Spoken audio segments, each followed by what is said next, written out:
বিনোদন অঙ্গনে নতুন উদ্যোগের বার্তা নিয়ে রাজধানীতে অনুষ্ঠিত হয়েছে Natun Dhara presents ETV wifi awards 2026-এর অ্যাওয়ার্ড উন্মোচন ও প্রেস মিট। আগামী 8 মে রাজধানীর চীন মৈত্রী সম্মেলন কেন্দ্রের হল অফ ফেমে অনুষ্ঠিত হবে ওয়াইফার পঞ্চম আসর। 2 এপ্রিল সন্ধ্যায় রাজধানীর অভিজাত একটি হোটেলে আয়োজিত এই অনুষ্ঠানে উপস্থিত ছিলেন শোবিজ সহ বিভিন্ন অঙ্গনের শতাধিক সুপরিচিত তারকামুখ। ওয়াইফাকে আমরা সামনের দিকে এগিয়ে নিয়ে যাব একটা আইকনিক ইন্টারন্যাশনাল ব্র্যান্ড হিসাবে।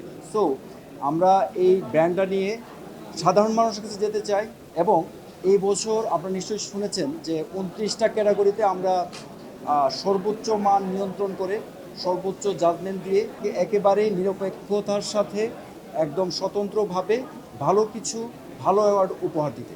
আগামী 8 মে রাজধানীর চীন মৈত্রী সম্মেলন কেন্দ্রে ওয়াইফার পঞ্চম আসর বসছে। এই তথ্যটি নিশ্চিত করেন ওয়াইফার প্রতিষ্ঠাতা ও সিইও শাহরিয়ার স্বপন। আপনারা আমাদের অ্যাওয়ার্ড ইনোগ্রেশনে একটা ধামাকা দেখছেন, তো ইনশাল্লাহ 8ই মে হল অফ ফেমে বিগেস্ট ধামাকা হবে।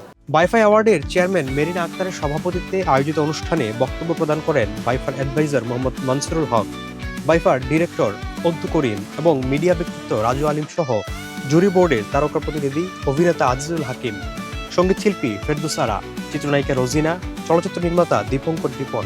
বক্তারা এবারের আয়োজন শুধু পুরস্কার প্রদানে সীমাবদ্ধ নয়, দেশের বিনোদন শিল্পকে আন্তর্জাতিক পর্যায়ে তুলে ধরতে লক্ষ্য পূরণের কথা জানিয়েছেন।